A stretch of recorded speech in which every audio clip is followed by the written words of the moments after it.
Ndị be anyị daalụkwanụ ka onye chiri nye azero. Ana m ekene onye ọbụla biko na-esonye na Edu Comedy Talk and Reaction and EduSat TV na nke ikpeazụ a ọkụ na-enye ife media and na-esonyekwa na ma Instagram page as Smart C and YouTube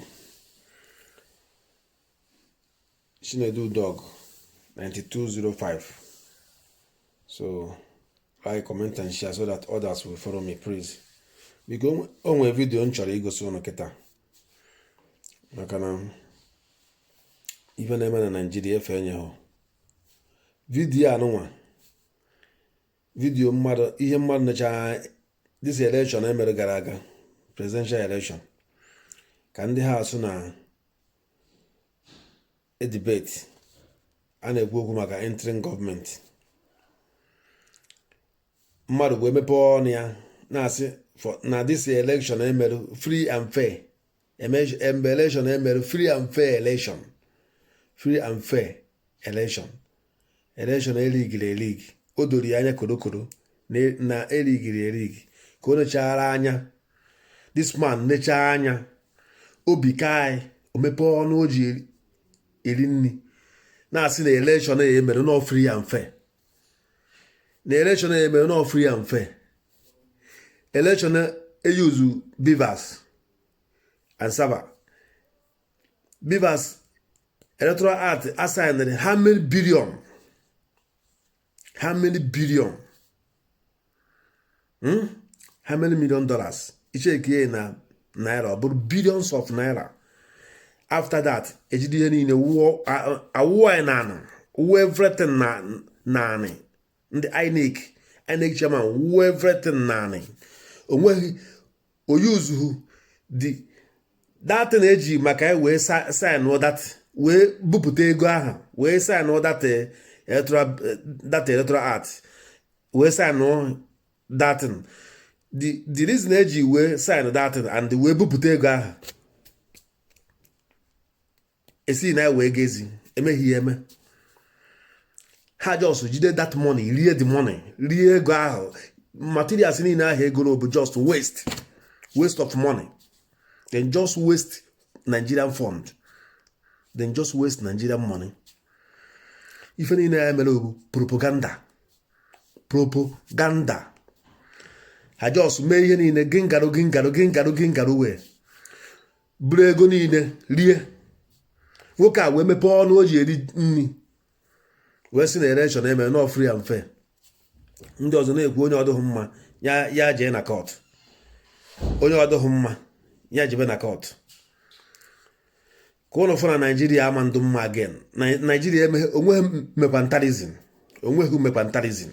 Nigeria enweghị mmete maka ihe niile na-achị na Nigeria bụ ndị mpụ na arụrụ ana, ndị aghụghọ, ndị arụrụ ana, ndị omekome, ndị ọjọọ ọfa na-achị Nigeria. Election egburu ndị mmadụ, gbuo ndị mmadụ, naga ọtụtụ ndị mmadụ ịtụ akwụkwọ. Ụfọdụ asị ya ọ bụrụ na ihe ha atụ na pati ya na daiz apụtakwa na apụta abịakwa na atụ ya free and fair. Nke atụ ọbaha na beavers nyawo free and fair election. Unu asị na Nigeria ya adụ mma ọzọ, unu asị na Nigeria ya adụ mma. Kedu oge ọ ya adụ mma ọzọ? May God help us. Chineke nna mere Nigeria ebere. Chineke nna bi n'igwe ya mere Nigeria ebere maka na Nigeria tọrọ atọ. Watch ya no this video ka unu fụ ebe this man mepere ọnụ o ji eri nni na-asị na election obi kai election eme no free and fair election. Watch this video. Hello and welcome to News Round, a recap of stories that made headlines during the week. I am Bukola Koka. The headlines.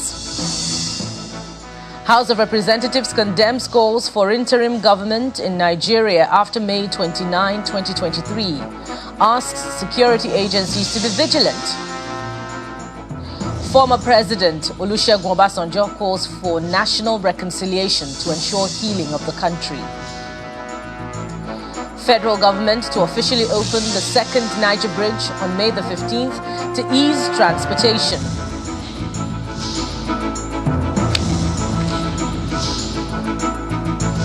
Plus, foreign ministers of Saudi Arabia and Iran meet in Beijing to discuss key details in the resumption of their diplomatic ties. That's News Round in View. A news round begins in the National Assembly, where more reactions are still trailing the alert by the Department of Security Services over alleged plots by some persons to install an interim government in the country. The latest is coming from lawmakers in the House of Representatives who have condemned the plot. This follows a motion of urgent national importance raised by Honorable Uyime Idem, drawing the attention of the House to the statement issued by the DSS. It's the first plenary session of the week in the House of Representatives.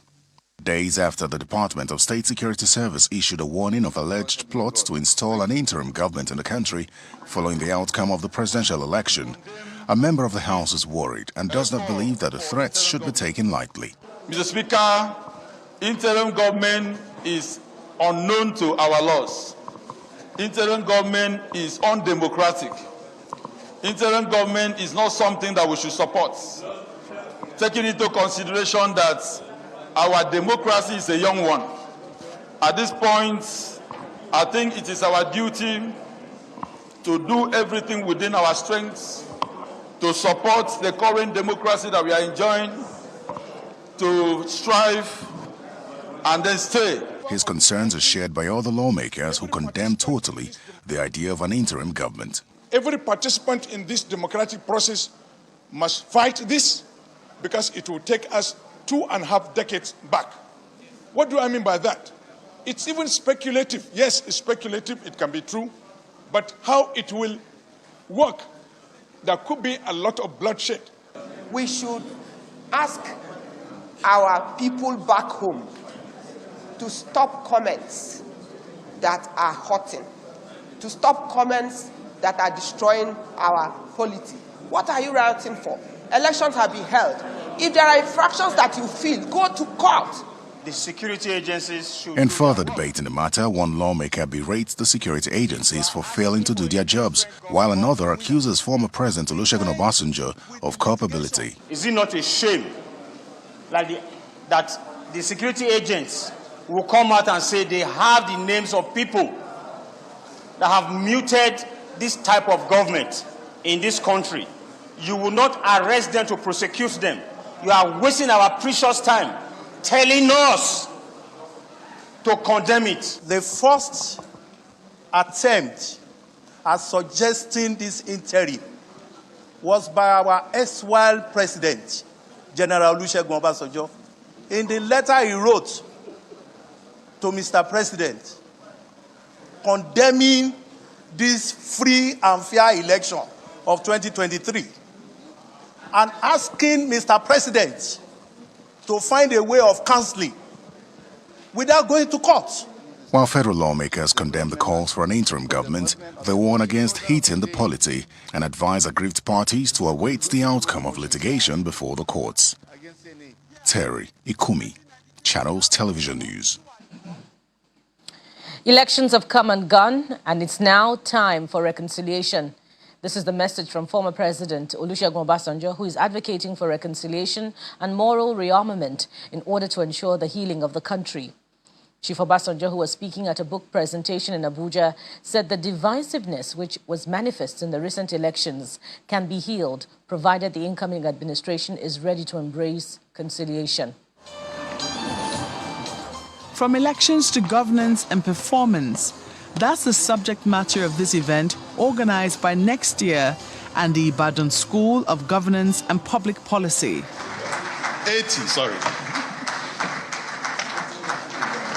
Former President Olusegun Obasanjo, who insists he's too old to keep quiet, says that Nigeria is more divided than ever before and as such requires reconciliation and healing.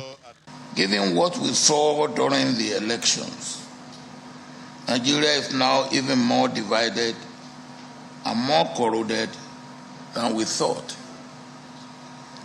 This places a deep onus on any administration following the current one to urgently facilitate the process of national moral rearmament and national reconciliation that the potential to enhance healing for aggrieved and bereaved persons across Nigeria and to assuage the youth. The former president laments the dwindling economy and huge national debt burden of the country. Governance in Nigeria now calls for thinking outside the box in terms of development financing. These have become inevitable in the face of Nigeria's dwindling fortune in oil revenue, Nigeria's huge foreign indebtedness, and the urgency of diversifying Nigeria's monocultural economy. Delivering a keynote address, the immediate past president of the Nigerian Academy of Letters highlights the essence of reforms in a developing society. What will reform mean for the system? How do we proceed with reforms? What will change and why? Do we have a way of predicting the future? What are the frameworks for implementation? How do we manage the change that will arise? The conversation is taken further as the keynote speaker identifies the challenges of reforms. Nigerians have tended to celebrate the good old days, and we have taken poor performance to such a ridiculous extent that Nigerians yearn for the glory of a lesser failure. Repeated failure in the polity has led to a new norm in the zeitgeist, the benchmarking of failure. The event comes to a climax with the public presentation of the book, The Unending Quest for Reforms, an intellectual memoir authored by Professor Tunji Olaokpa, the Executive Vice Chairman of the Ibadan School of Government and Public Policy.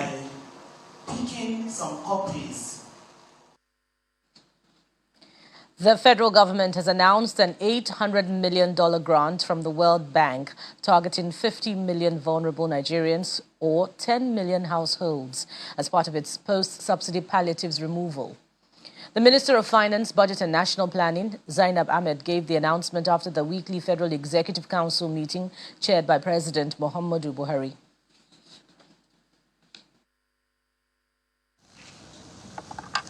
Ministers once again converge on the council chamber, armed with several memos. President Muhammadu Buhari kicks off the day's council meeting behind closed doors.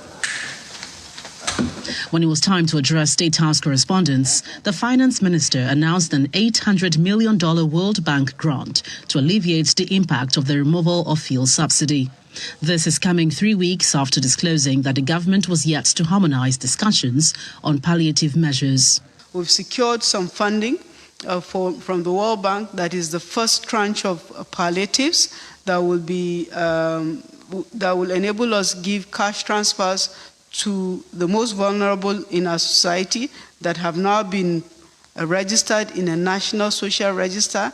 Today, that register has a list of 10 million households. 10 million households is equivalent to about 50 million Nigerians. But we also have to raise more resources to enable us to do more than just the cash transfers. $800 million for the national scale-up of the National Social Investment Program at the World Bank.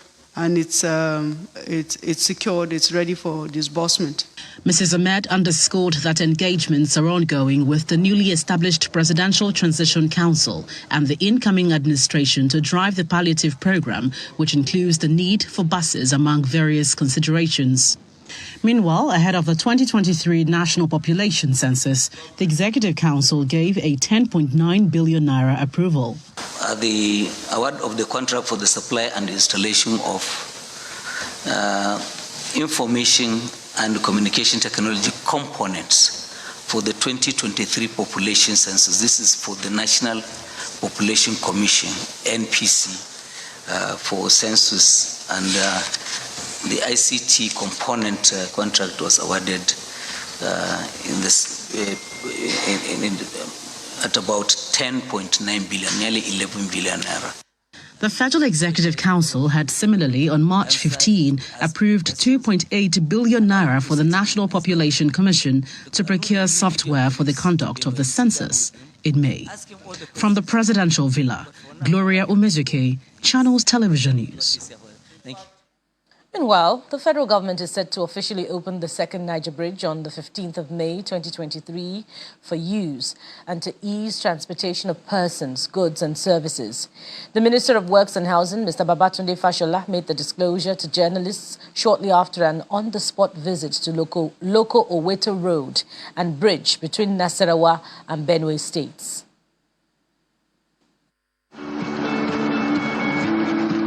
Even though the administration of President Muhammadu Buhari is winding down, bridging the infrastructure gap in the country appears to be a major priority of the government. The Minister of Works and Housing, Mr. Babatunde Fashola, is here for an on-the-spot assessment of the Loco Oweto Road and Bridge.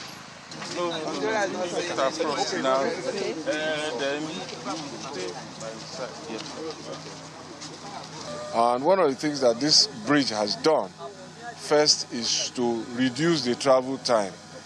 If you are coming from the southeast, for example, and you go through Otukpo to link Nasarawa, instead of going through Lafia to Kefi, you can now pass Loco and bust out at Kefi. That reduces your journey time by about 4 hours. The Loco Oweto Road and Bridge are not the only projects on the minister's mind. He considered it a good time to announce the completion of the second Niger Bridge. Dates that we have now for the completion of the link road, because the bridge itself is finished, as you saw when we went there. That's the second Niger Bridge. The link road that will formally open it to traffic, the date we have now is the 15th of May, as at yesterday. So we are rolling out all the stops to support the contractor to see that that date is achieved. And so a lot of snag resolutions are going to start. Lane marking on the bridge will soon start. Erection of signages, as you have seen on this road, will also soon start. So touch wood, just about 2 weeks before end of term, the president will be invited to the completion, and maybe any day thereafter. As commuters await the official opening of the second Niger and the Loco Oweto Road, the federal government is reassuring that the 375-kilometer Abuja-Kano Road, which is the biggest of the three projects in terms of scope, size and budget, will not be abandoned. You're watching News Round, and when we return, House of Representatives asks the Niger Delta Development Commission to put on hold the release of 15 billion naira counterpart funding for Niger Delta projects. We have that and more coming your way after the break. Stay with us. Welcome back. To the National Assembly now, the House of Representatives is mandating the Niger Delta Development Commission to put on hold the release of 15 billion naira counterpart funding requested by the federal government. This was after a motion by Honorable Oyime Idem drawing the attention of the House to the federal government's request mandating the Ministry of Niger Delta to jointly finance an intervention and humanitarian program of sums running into several billions of naira using the money recovered by the EFCC without budgetary provision. The first bill is referred to the... Matters of urgent public importance took center stage during the last plenary session of the week in the House of Representatives. Mr. Speaker. Honorable Unyime Idem wants the House to address an intended breach of the Appropriation Act by the Niger Delta Development Commission. Cognizant that the federal government sent a special request mandating the Ministry of Niger Delta to jointly finance an intervention and humanitarian program of sums running into several billions of naira using the money recovered by the EFCC without budgetary provision. The House resolved to urge the Niger Delta Development Commission to put on hold the release of 15 billion counterpart funding requested by the federal government, pending the approval of the Commission's budget by this Honorable House. This motion is essentially to stop them from going further to spend 15 billion, which I understand is for flood control. Necessary to do that. Is it an appropriation for 2021, 2022, or 2023? So we must situate this properly. Meanwhile, despite the denial of the NNPCL of paying 20 billion naira to ghost consultants and theft of multi-billion naira tax, the House, following a motion, resolves to carry out its own investigation. Further informed that the say over 20 billion naira diverted by the staff of NNPC is part of the monies meant for the payment of taxes to state government in Nigeria by the corporation. Worried that if no action is urgently taken by these hallowed chambers to nip this unethical and unwholesome practice in the bud, it will negatively affect the fortunes of our nation as well as deprive other states' government of its revenues. In the meantime, a bill to prevent Nigerian-trained medical or dental practitioners from being granted licenses until they have worked for a minimum of 5 years in the country was passed through second reading. The House, however, rejected a bill to entertain petitions signed by Nigerians on specific interests, insisting that the Public Petitions Committee and the Public Complaints Commission already served the purpose. Terry Ikumi, Channels Television News. A framework for the presidential roadmap on police reforms in Nigeria has been presented to the Inspector General of Police, Mr. Usman Alkali Baba, by the Police Reform and Transformation Office. The document, developed in conjunction with the United Nations Development Programme, UNDP, aims at ensuring police accountability, promoting transparency, and demilitarization of the police, among other objectives. The Inspector General of Police, Mr. Usman Alkali Baba, is here to meet officials from the Police Reform and Transformation Office portal and the United Nations Development Programme, UNDP, for the official presentation of the framework for the Presidential Roadmap on Police Reforms, the reviewed Nigeria Police Act 2020, among other strategic communication materials. For years, the Nigeria Police has come under criticisms either for alleged corrupt practices or maltreatment of innocent citizens by its officers and men, a situation which gave rise to the NSAS protest in 2020, which saw the citizens demanding for the reform of the police. Nigeria Police Force Strategic Communication. But the representatives of the UNDP and the Police Reform and Transformation Office believe that is about to change. These materials will be critical to improving the conduct and disposition of the police while maintaining professional conduct in relation with police, with the public and fellow officers. We are hoping that over the next incoming months, the transitionary months, that we'll continue our work, and in the fullness of this new administration, we'll now begin to see benefits of all the work that has been done in the past 2 years. For the Inspector General of Police, reforming the Nigeria Police is top on his agenda. The best way to inculcate these new ideas in our personnel is to make it a subject of study, is to incorporate it in our curriculum of studies, in our training institutions, and also for development courses, training the trainers, courses that every rank will adhere to.